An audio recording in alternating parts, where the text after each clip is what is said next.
and Jenny, you better make it worth the wait. For us. Now you got a lot of pressure.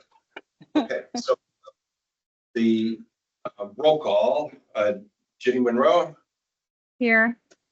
and Sarah Jones. Here.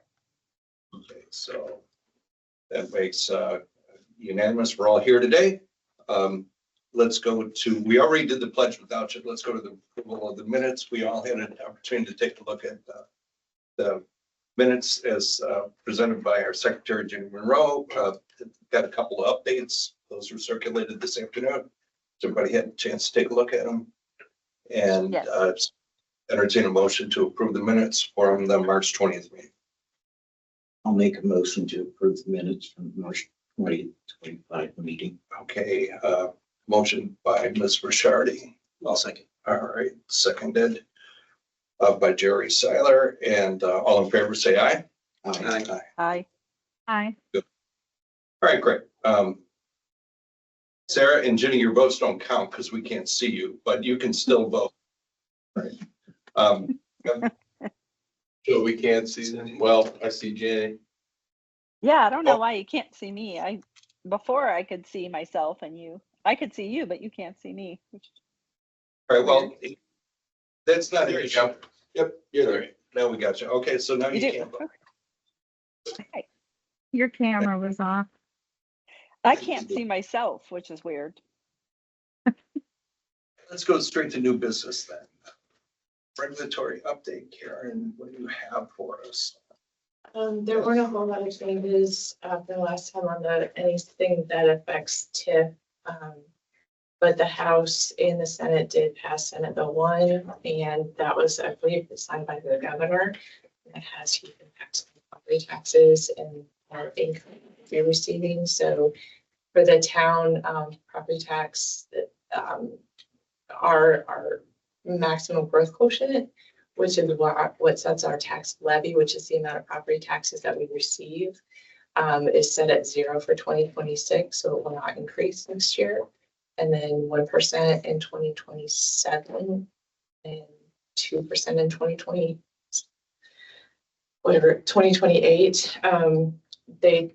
The business property tax,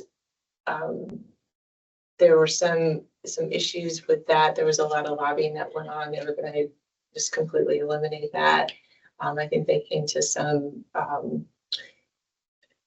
agreement that they're not eliminating it, but new business personal property tax will not have a tax. And I'm not probably explaining it quite well because I don't have all of my notes on the screen. But essentially, But it will. they're still going to tax it for those that The have current- any new business personal Yeah. property. So I guess if you're in business, you'd sell all your old stuff and go and stuff. But property tax. They're also instituting a lit tax that can be implemented by cities and towns over 3,500. We are under 3,500, and my understanding, which I have not honestly had time to go and research, but this is what I gathered from the meeting I was in, was that we can petition the county to increase our lit, and the county is supposed to approve that. But I would be hesitant to go that route because of the number of people that live here full time are already getting hit hard. So we have some tightening of the belt to do in the next coming years, which is good and bad. I think we just continue to be responsible stewards with property taxes and move forward. Thank you. Any discussion, questions? Anything from you, Kevin, on that? I know I'm gonna be sitting in on a webinar on Senate Bill 1 sometime the next week. I'll let you know if ever anything that's going to directly impact you. Okay. Okay. Anything from the gallery? You guys, I know some of you guys probably are pretty closely too. Yeah, look, but the breakdown I saw was, by taxing unit for the county had 2-3% reductions from projected increases, which, like, take the library, for example, was about $36,000. And you'd say, well, we could get by without 36,000.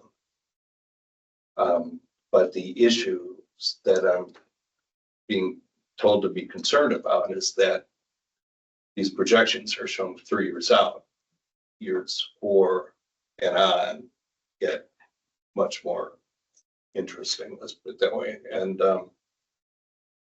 that for the library, for example, there is a Indiana State Library that provides a lot of services to the Culver Library, and a lot of that has been looked at, potentially reduced.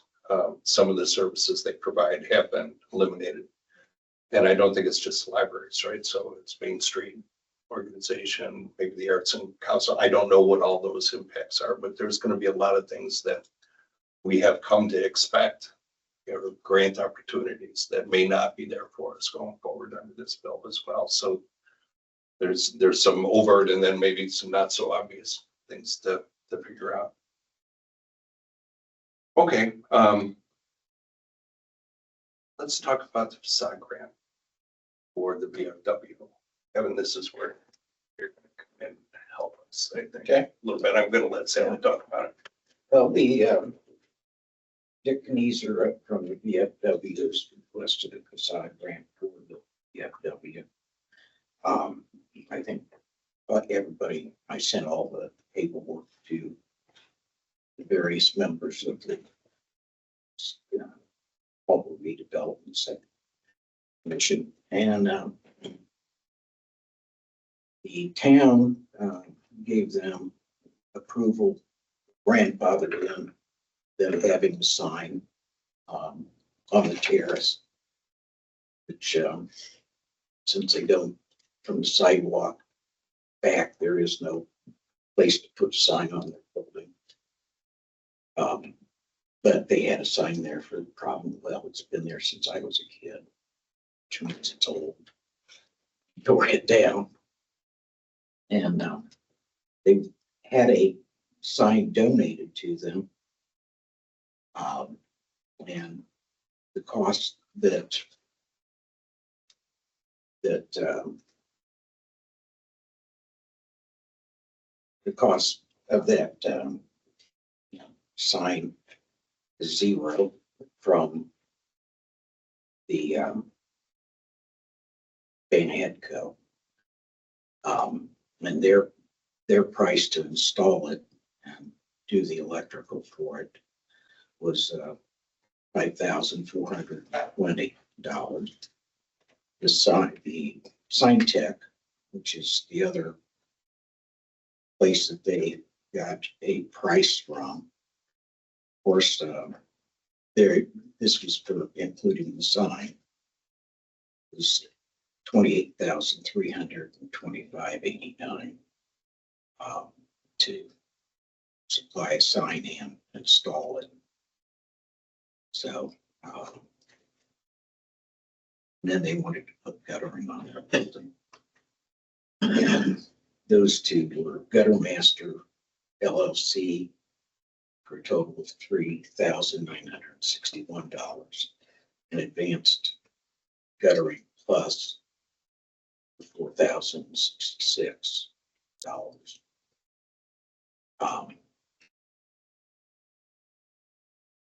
At any rate, I guess part of the question is they are a nonprofit, as PFWs are. However, we've granted them in just the form of a grant rather than a facade grant, but a grant to pay for 50% like we do with the facade grant. And I think it improves both it improves the look at the community, and like signs and other things that are available, for this facade grant, putting roofs on, new sidewalks and that kind of thing. For the rest of our downtown, I consider it part of the town community.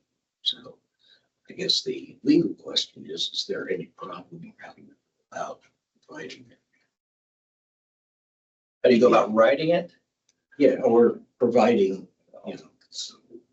Right, so what we've got is is an organization that does not contribute to the TIP, and we're spending TIP dollars to give them a facade improvement. I could, The argument would be, I mean, this, me just talking, right? I'd like to hear from the rest of the team, but I guess I'll go first. Is that there is an argument to be made that they have such a flow of business and they're so close to the main street, that have a block off of Main Street, that they do contribute to business activity along Main Street, and that spending dollars to help improve that facade is actually a Main Street improvement and also net positive to the business climate on Main Street. I think that would be the argument. And I guess the legal question is that argument solid enough to withstand whatever scrutiny might come down the line? And how we spend our TIP dollars. right.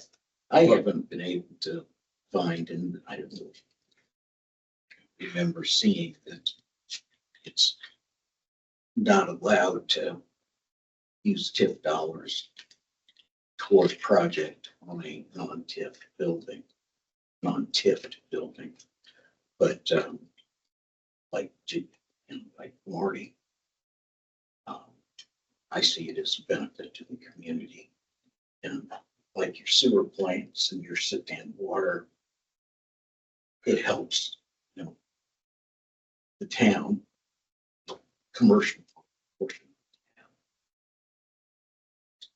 I couldn't find anywhere in there in the, When do you have to make this decision by? well, they like to start on the 1st of May. But if you, Well, I mean, I'm gonna have to look at the statutory limitations on TIF spending is the only thing. If the board's of the same mind as you guys are, that it's a good allocation of funds. well, let's check that. Yeah, all right. Yeah. So I mean, I don't, off the top of my head, I wouldn't think you'd be stopped from doing it, but I can double check. Right, that's what we're asking.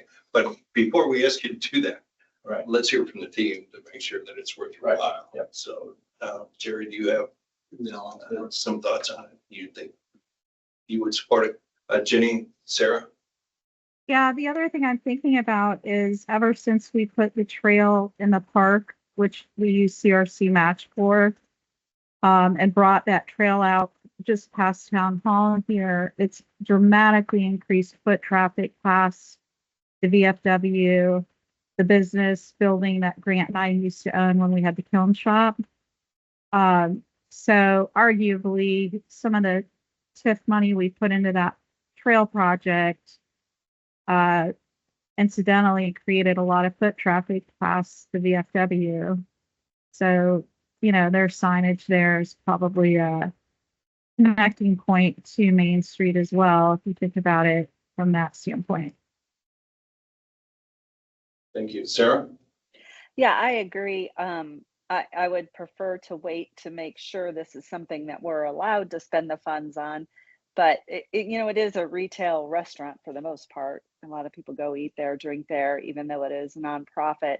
It does provide that for the community, another place to go eat. And with the proximity, like you said, Marty, to the rest of Main Street, be nice if it would look a little nicer than what it is. So if we're allowed to do that, I would like to pursue it.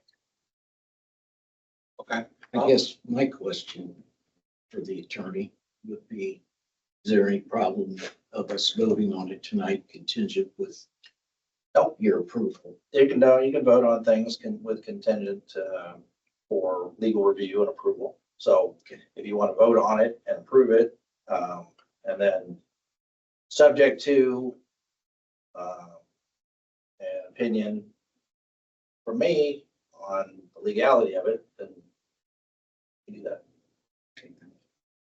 Sounds like there's a motion coming.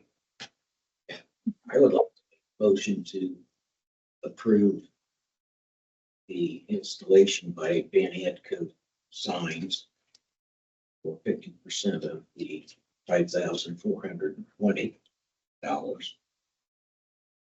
And also for the 50% of the guttering, the lower bid being $3,961.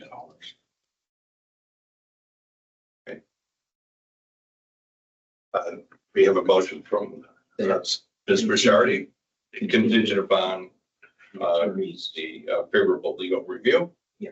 All right. Thank you. All right. So we've got a motion. Do we have a second? I'll second. All right. Seconded by Terry. Any further discussion? Hearing none, I'll call for the vote. All in favor, say aye. Aye. Oh, we Aye. need a roll. I'm sorry, we got a roll. Sarah Jones, Aye. Jenny Monroe, Aye. Jerry Seiler. Aye. Sally Rishardi, Aye. Marty Oosterbaan is an aye. Okay, we've got unanimous approval. We'll look forward to hearing back from you, Kevin. Yeah, so I'll send everybody an email, a memo, because it'll say attorney memo, and then it'll give you my opinion on it. I expect it will just be favorable, send it to Kevin and Karen too. All right. Terrific. Terrific. All right, great. Motoring right along, number 5, Dunes Residential Program Allocation Area number 3. And Burke Richardson is joined us. I'm going to hold you back just for a second. Sure, I'm gonna stretch it. I want to welcome you and thank you for coming to visit on short notice.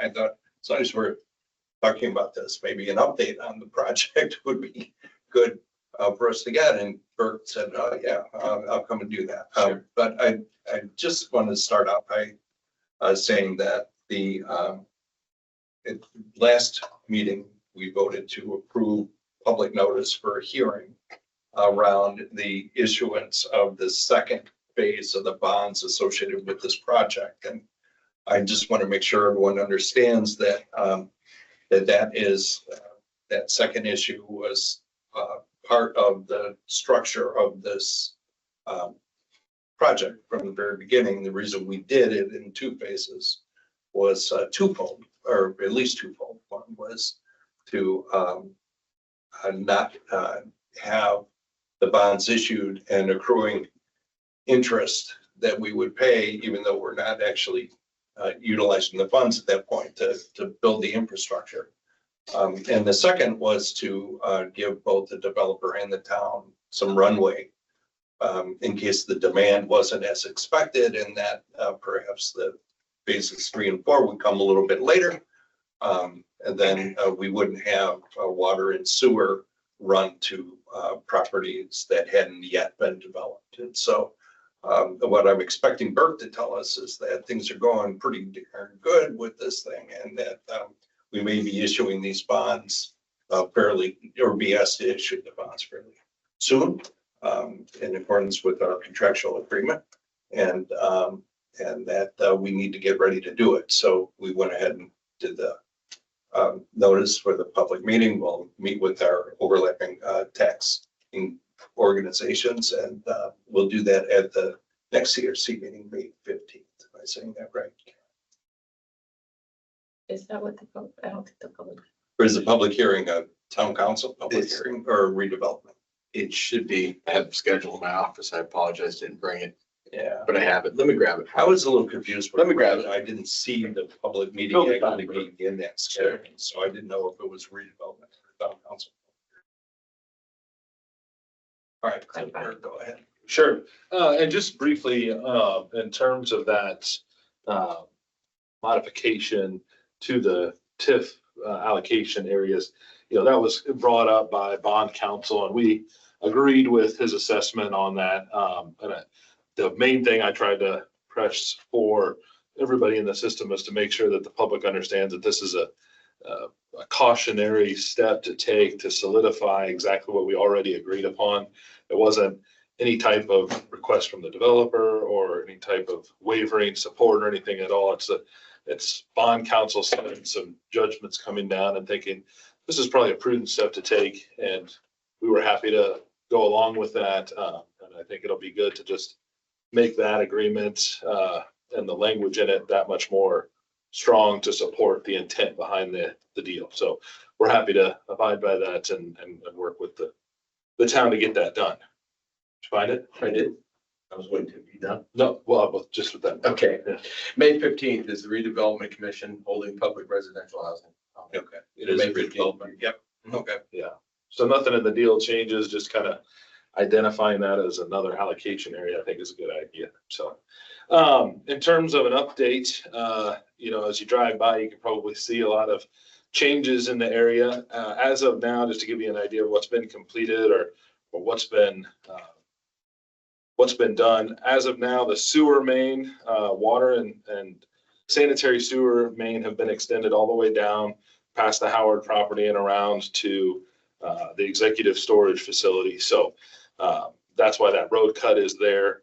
And I believe going to have that pavement. We're hoping to pave in August and hopefully have that road cut done here in May to come out and get that all smoothed back out. So it'll look like it's brand new. So there won't be any bumps or anything there. So that was a big part of the project, extending everything down that way. So that's all done and completed. Road patches next week. I'm sorry, it's here on my notes. We have three-story buildings under roof now. 2 of the 18-unit 2-2 buildings, 2-bedroom, 2-bath, 1 18-unit, 1-bedroom, 1-bath building are all under roof and well underway towards being completed. We have the 1 senior building that's right along Main Street there that's well underway towards being completed. I will say that senior building is one that kind of is deceiving. It gets done on the outside. There's a lot of work going on inside. And so people say, well, it looks like it's been done. Are they not working on it? Well, we are. It's just it's a giant building. So there's a lot of drywall, a lot of electrical, a lot of stuff going in there. 20 some bathrooms to put in, or 20, 40 some bathrooms. So it's a lot of work to go through there. So, but it's well underway. We have 1 12-plex flat that's all under roof. That's the real long building. The second 12-plex flat is foundation is 75% done.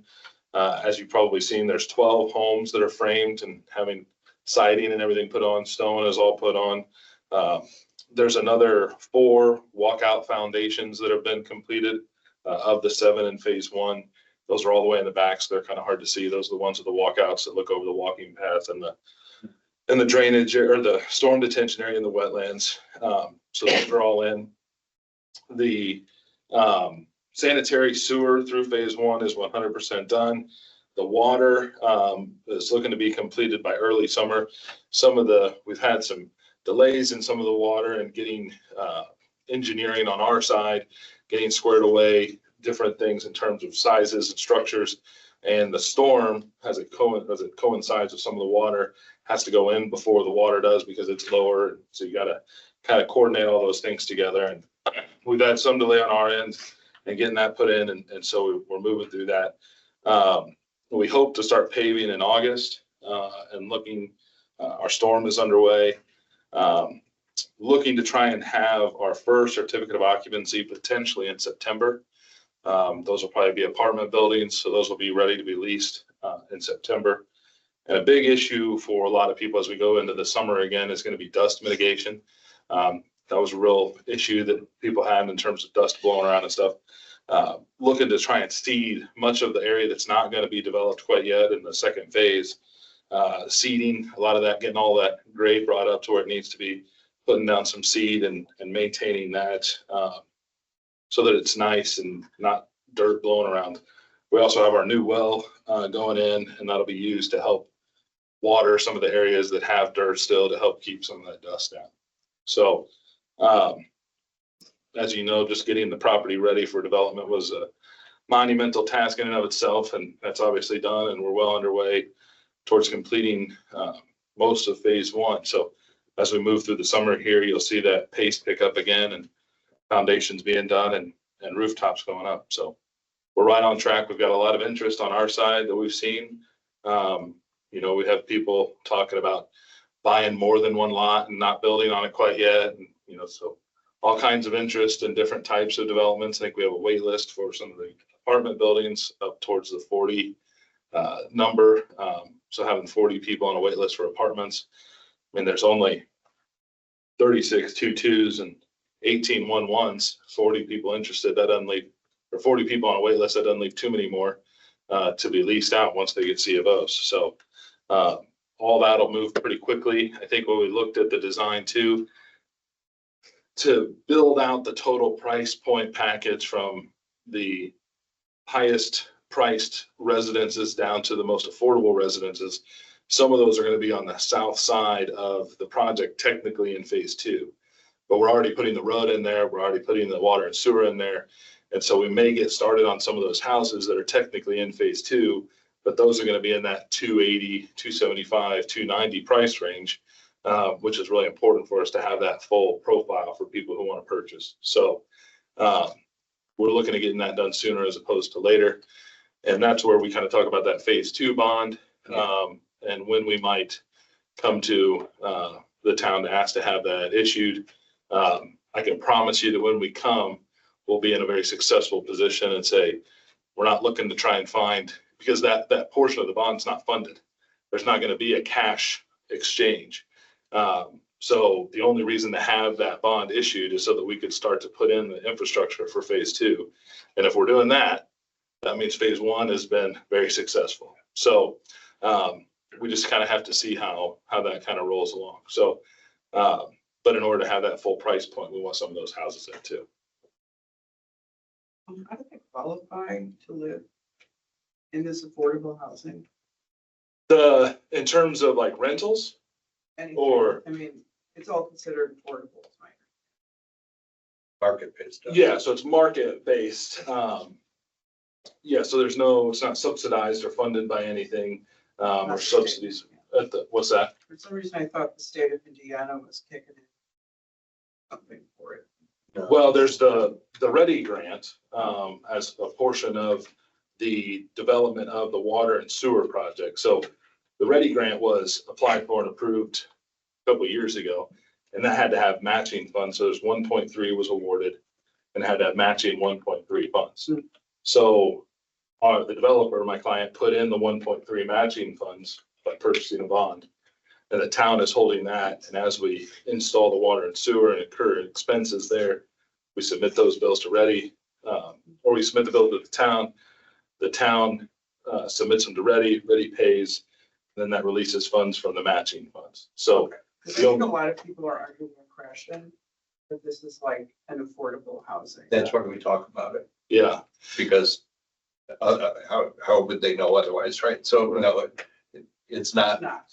it is not subsidized So there's housing. no, you don't have to work here for any reason to be here. There's no particular reason to live there. Like you don't look at their job profile or anything like that. correct. We couldn't, that would be a discriminatory practice that we looked into trying to find ways to incentivize. So to say, what if they work inside of Marshall County, or what if they do these types of things? Mhm. And council, specialized counsel for that, was kind of concerned with, given the demographics of the current demographics of the town or of Marshall County, if you did that, there may be arguments to say it was a discriminatory practice, to say you're favoring one group of people over another.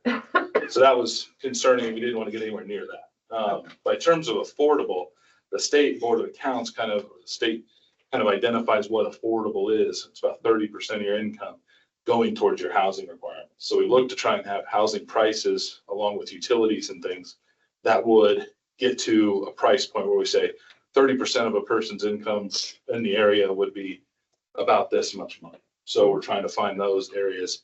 And there's no, set factor that has to meet or guarantee or anything like that. But that's generally the number that we're looking for in providing housing. Generally, our projects house the top 1/3 income earners for an area. So as far as sales and those types of things go. So it's not looking towards the subsidized lower income housing. It's affordable housing based upon that definition from the state. Yeah, Burke, I think a lot of people assumed this would be a quote affordable or subsidized housing because of the Ready Grant aspect of it. Ready Grant is not like IHCDA funding, which has that income-based situation. Ready was market housing.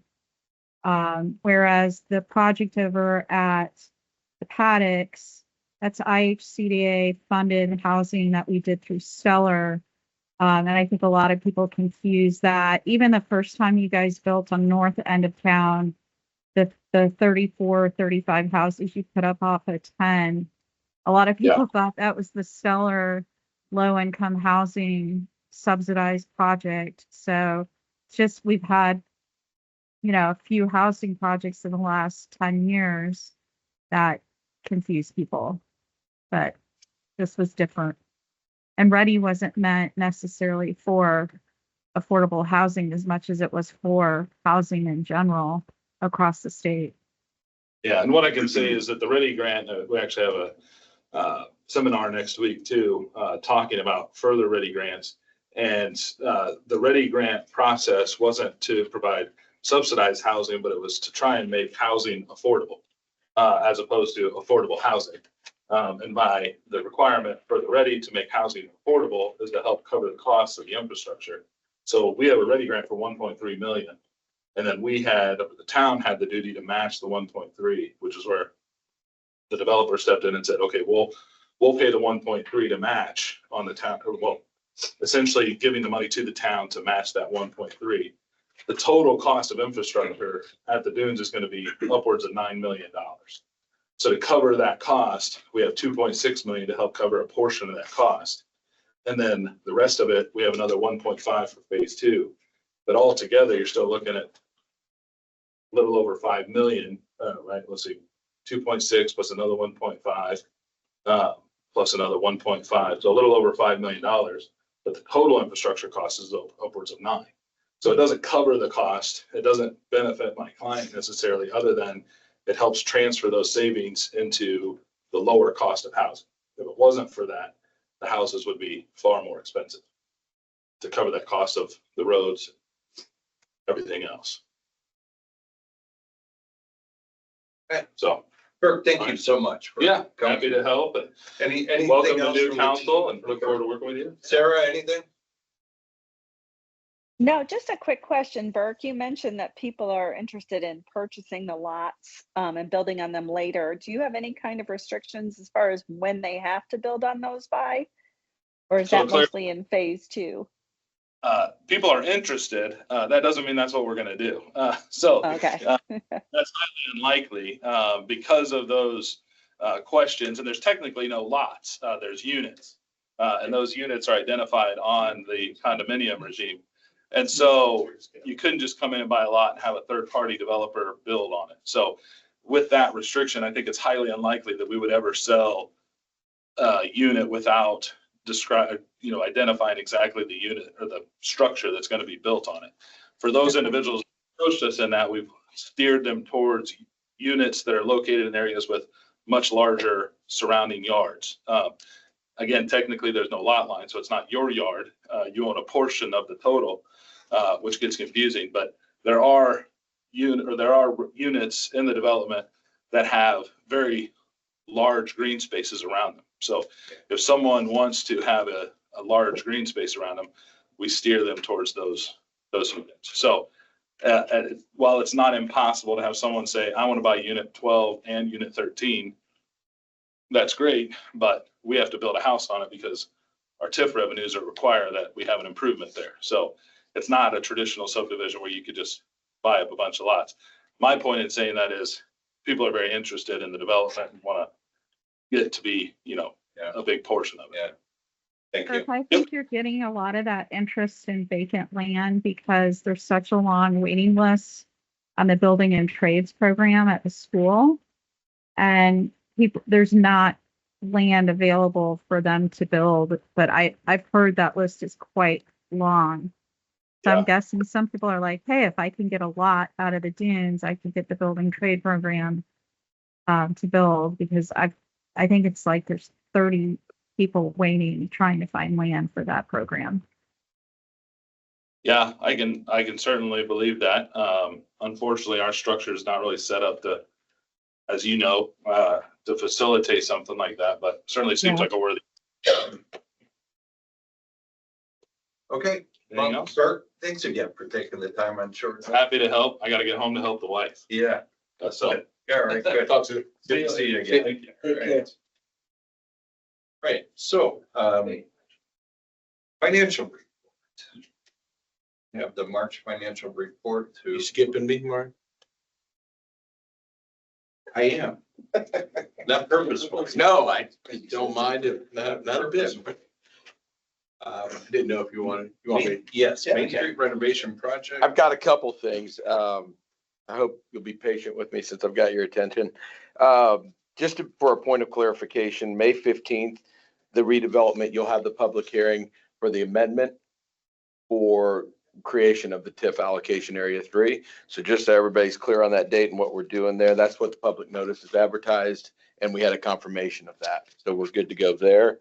I do have one point of business I'd like to bring attention to, the redevelopment. It was something that was tabled a while back. It was brought to my attention again by Crystal, our park supervisor. We did confirm that there were a set of sketches done. It was much more like an interior design, couches, that kind of material, done for the beach lodge. When I initially approached you, there was a suggestion that there were plans out there. Those plans aren't really architectural, and they don't take into account some of the changes we'd like to do in that beach lodge, or at least Crystal's exploring for programming, and especially in terms of the youth. In front of me, I have a consulting quote from Abrams, excuse me. They gave us a 50% discount, and it's essentially for $1,554. The deliverables essentially are for design floor plans on CAD, designing space in 3D, providing 3D renderings for future development, providing support and researching for materials, texture, furniture, and fixtures, design meeting, provide staging, final source materials and fixtures. And the consulting firm says they will, excuse me, I misspoke. It wasn't it's $1,000 discount, so that's not quite half, and I apologize for that. But the total bill I'm asking for redevelopment to sponsor is $1,554 for the consulting, and I ask for your approval. That for the lower level. It is for the basement area where the pool tables are located.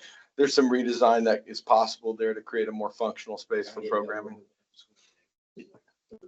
No, that would be just for that basement area, or the kind of rec area, Sally. You guys are leaving me hanging here. I'll make a motion. Any discussion? Any? Oh, yeah. Thank you. Hearing none, entertain a motion. I'll make a motion to approve. Didn't write the amount. 1554. 1,500. For Abrams to do the drawings. Yeah, drawings. Lower level is a beach lodge. All right, looking for a second? I'll second. All right, thank you. And motion by Ms. Rishardi and seconded by Mr. Seiler. Any further discussion? Hearing none, I'll call for the vote. All in favor? Oh, I'm sorry. I'm sorry to do that to you guys tonight. No, that's all right. All right. So I'll start to my right. Sally Rishardi. Aye. Jerry Seiler. Aye. Sarah Jones. Aye. Jenny Monroe. Aye. And Marty Oosterbaan votes aye. Okay. Thank you, Chair, for entertaining that, and I appreciate it wasn't on the agenda. What I am here for is an update. We had an interesting meeting, a productive meeting, I would characterize it as, with Gladys Jordana. Kind of an interesting spelling of Gladys, but Gladys Jordana met with us from Focus. This is the consulting work we're doing with the Main Street development. This is our Papas to Pinders. I just love that. It rolls right off the tongue. Our Papas to Pinders initiative. We had a productive discussion. What was provided for us is a very simple Google spreadsheet database that is expandable, and it allows us to edit, delete, include new fields. And I really appreciated the simplicity of the structure. What InFocus did for us was take information concerning properties, both residential, commercial, from that Pappas all the way down Lakeshore Drive, turn the corner down Main Street, and end all the way down at the old Penders. That information included just building structure information. It made use primarily of Beacon. Where it's different is it consolidates the Beacon information and puts it almost, I would want to say it's a dashboard type view. That's the best way to describe it. Rather than clumsily going through each tax card of the database of Beacon, it allows you a one-stop shopping. You can hit it, look at it, get what you need. Some of the things that were discussed as well were things that will not be included inside of Beacon, which is, for a lack of better word, absentee landlords or building occupancy. Let's not use landlords, but building occupancy. It will allow us to look at what buildings are not being occupied. It will allow us to take a look at our homestead declaration along that street. It will also let us look at things such as dual purpose buildings. There were several things that we immediately recognized that we will need in the future that weren't included in this. But the nice thing, again, going back to the beginning of what I said, it's in a simple Google spreadsheet that allows us to edit as we move. It's a livable document. It's the best way to characterize it, and it will expand or shrink to the needs of the town. I'm excited by it. I'm also excited about the possibility of taking a look. I think it's going to have practical implications when we start talking about development, as well as when we take a look at some of our zoning and ordinances. I think there'll be an interesting conversation that might transpire after taking a more in-depth look at this. One of the things that was discussed is, do we want to expand off of that Main Street, widen it? We also talked about the Jefferson Street corridor and adding that and taking a look at the Jefferson Street. We were told by InFocus that would not be a difficult add, and it's something that we're looking into and doing. Apart from that, I just was excited to get to talk about it and see us moving a little bit forward, at least in starting to generate some data on it. So appreciated the opportunity, Marty, and appreciate your hosting. Second thing that I was asked to do, and I've been concentrating on, it was suggested that we do an RFP or an RFS, request for services, on a consulting firm for this Main Street development. We also acknowledge that there's no reason to reinvent the wheel. There are people who have done this already. And so we reached out to a few people. We were kind of, rebuked is a strong word. We were kind of deflected on it a bit to take a look at Main Street, Indiana, and their website. They do have quite a few resources on there. What they don't do is talk about how to RFP. They have amazing resources if you're looking into things to focus an RFP on. Absolutely, considerations, but they don't have that archetype. So, as everybody does, I got online and I took a look at what everybody else is doing for RFPs and seeing some of the things they're considered. What I produced here, I'll leave the artifact behind for you guys. Just a quick afternoon with nothing to do, right? Took a look at some of the things that we might include in an RFP. I fictitiously made it look like an RFP at the beginning. Really quickly going over the first order headings, background is essential, I think, in what I've researched. Background, giving the context for the development, the impetus behind why we're looking at it at this phase or stage in the game. What are our opportunities? I put down SWOT, right? What are some of our opportunities? What are some of the challenges that sit in front of us? Providing that context is essential up front. It's also providing a history behind our town. Obviously, Lake Maxinkuckee has traditionally driven this development. It continues to develop around Lake Maxinkuckee. We need to make that a central concern and considerations. What does that lake do in terms of providing opportunities? What are some of the challenges that exist because we're on that lake? You can't deny that Culver Academies also provides unique opportunities for this town, but at the same time, it provides challenges for us. We are opposed. I think the number one challenge that I came across in the state of Indiana currently is housing. Housing and childcare, you'll hear it. It's a mantra going out there. We have checked a major box in this town, and I'm not doing an endorsement. It is a fact. We checked a major box in this town when we were able to establish the dunes. Also with Sand Hill and Paddocks, we have provided housing on different levels to this town. And I think that's an essential acknowledgement for the town. Scope of service is essential. I put a few dashed points here. These are examples that we may include. That's not my suggestion by any means. But the primary task is important to articulate and articulate clearly. What are our expectations for a consultant coming in? Essentially, this is your justification for reaching out to a consultant, from what I've been able to ascertain through research. Project management and progress meetings. I think this is also an accountability factor. You're going to need to be able to provide the public with consistent updates, and you're going to have to be able to have FaceTime with that consultant as well as potential developers and keeping the information chain flowing. Project kickoff. Most projects that I've realized that are RFP'd have a kickoff point. This is the hard start point. So you're not sitting in that esoteric or idealized state where you're just sitting around talking about the project, but actually bringing it to the public. You can see some of the things that are included in those kickoffs. Public engagement is essential.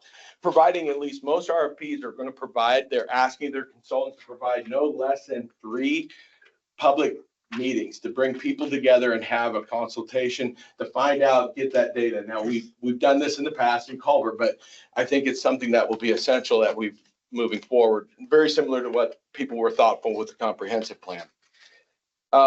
You can read for yourself. I apologize if I'm insulting or taking up time, but the last thing I would draw your attention to is number 3 and 4, the deliverables and a timeline.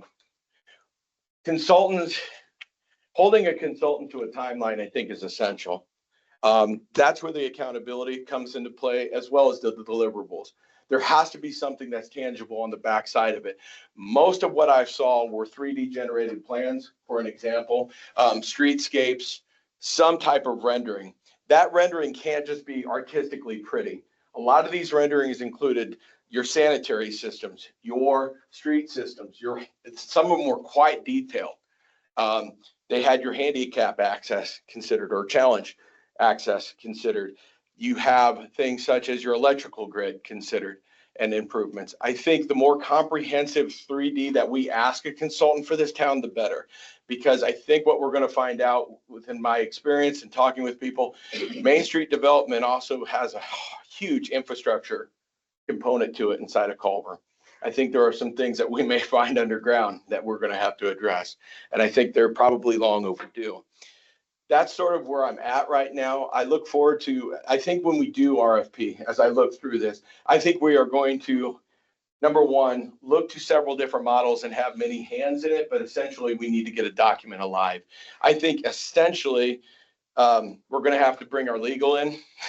There you go, Kevin, and have the legal take a look at to make sure that we have everything included and what we need. And I think that's one of the benefits of this is sending the RFP over to you and taking care of the back end with the contractual parts of it, which we Hey, have Kevin, traditionally. Yeah, quick question. sure. It sounds like from research done today and, discussions to date, we're looking more at built space when we talk about 3D renderings, infrastructure, all things that absolutely, I think, come into play on the Main Street initiatives. But I'm also thinking about an expectation of, from a consulting standpoint, an economic development expert potentially being involved. I think you're right. In terms of how do you feel, let's say you had the perfect 3D space on Main Street from Papa's to Pinder's. We talk about how do we want to affect these built spaces, the movie theater, that project happening. If we take that walk, though, I'm also thinking in terms of if an economic development expert took that walk with us and wasn't just thinking about the built out space, like what goes into those spaces as well, right? What are we trying to attract from a business standpoint? Or, as you said, the lake driving some of that, there might be obvious business choices there, but we've had engineering firms in the past advise us on Main Street initiatives, and it's more like they just have a cool idea for how to recreate the space. Like when we did our Main Street project 15, 16 years ago, that has our current, the walkways, the lighting that we put in, those sorts of things. But we didn't get good economic development perspective at the time. So just throwing that thought out in the mix of these other ideas for the RFP. No, I appreciate it. And I told a pseudo fib, I guess, is the correct technical term for it. If you take a look at the primary task under scope of service number 2, we're thinking very similar, I think, Jenny. When I put some identify existing and future market opportunities, that's reaching out and looking to what kind of commerce we can bring in here, what would be attractive and how do we develop it? More importantly, how do we create a organized scheme that makes sense as a town, not just individual shops, but a much more Yeah. comprehensive program in terms of mixing services with retail, I think is an interesting prospect, and I would love to include that. And the second thing is, I think they also have to be able to provide consulting towards capital stack development. I think there's a Yeah. complicated detail that can be created out of public and private here. And I would like to really understand how we can start generating private stacks towards some of this to enhance and kind of offset some of the public cost. Those are all questions I have, but to the point, Jenny, I think putting multiple hands to this in the early phase to RFP to see what the scope of services should be, I think we should find those scopes ourselves, not look outward for them, but sit down at the table and list out. I don't think they should be I hold that back. Comprehensive is good. I don't think they should be high in number. I think we need to remain focused. I would suggest no more than 8 focal points for scope of service. Your experience with this might suggest otherwise, but that's where I'm at. Yeah, I think you're definitely hitting on a couple of the points that I think we've missed in the past. And I do love the fact that we're thinking about the public engagement side, because that will draw in the merchants and the stakeholders who have a vested interest in any sort of project like this, which I think is really important. So yeah, good to hear it. Okay. Any more questions or anything? Ready to get off the stage for time consideration. Yeah, I just, the economic development aspect of this thing that we're talking about right now, the typical analysis is here's how much you got based on, the MCEDC type analysis, and I want to make sure that in our RFP, we make that distinction of what we really want out of this. I agree. And I think, and Marty, you've been involved in a couple of conversations that I've had. And what I've come to realize is that where Culver provides a great deal of monetary wealth in terms of development and potential there. More importantly, we have an impressive depth of knowledge in terms of development and fundraising and nonprofit. And we've been privy to several meetings of individuals who are coming forward wanting to be involved. And not just from a standpoint of here's the check, but rather let me guide you.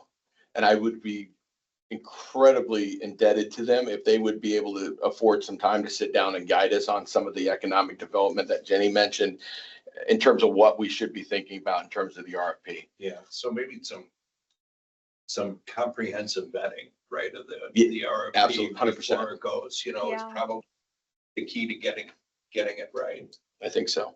Because Yeah, I like that too, Marty, because like when I think about the comp plan, that comp plan definitely has strengths, right, in terms of how we engaged stakeholders, the public, etc. The weakness of a comp plan is always the economic development side of it, and it's because Indiana basically says if you have a comp plan, you've got to have a page or 2 on economic development. So it tends to be boilerplate text from some engineering firm, like the ones I've worked for. And that's exactly what it becomes, is just this sort of little side thought, right? So I love the idea of drawing on the expertise that Kevin's thinking of, that's literally sitting right here in this community that we've never really effectively engaged with. So maybe we do some public engagement before we even hire the consultant, or reach out to those who've been in touch with Kevin, and do some work session type of activity maybe with those folks. But I love the way this is headed. So thanks, Kevin, for the work you've been doing on it. And we should give credit to the Main Street organization. I was about thinking, Marty. I've been guided and prompted. We've got some really great energy, in my opinion, and there is some buy-in, and I don't want to lose it. One of the things that have been communicated is they're willing to overlook some of the things, some of their past experiences, let's just say it that way. And they're ready to approach this with fresh eyes and fresh energy. And we have to honor that the best that we can. And I think that's exciting. So, Yeah, so the Develop Culver organization, as well as the Main Street retailers that are day-to-day in that Develop Culver organization, both have been very active and helpful. And what they've also said, and what I've heard from others is, gee, haven't we done this before, right? Haven't we? So we got to make sure that we do it differently this time and do it right, this time. And I think your idea of really betting the snot out of this to make sure we know exactly what we want to get. right. Well, and to be fair, I want to be clear to Power Town on this. It wasn't so much of how it was done, it was when it was done. That was the number one thing. I think that it was planting a seed before the soil was ready to grow the seed.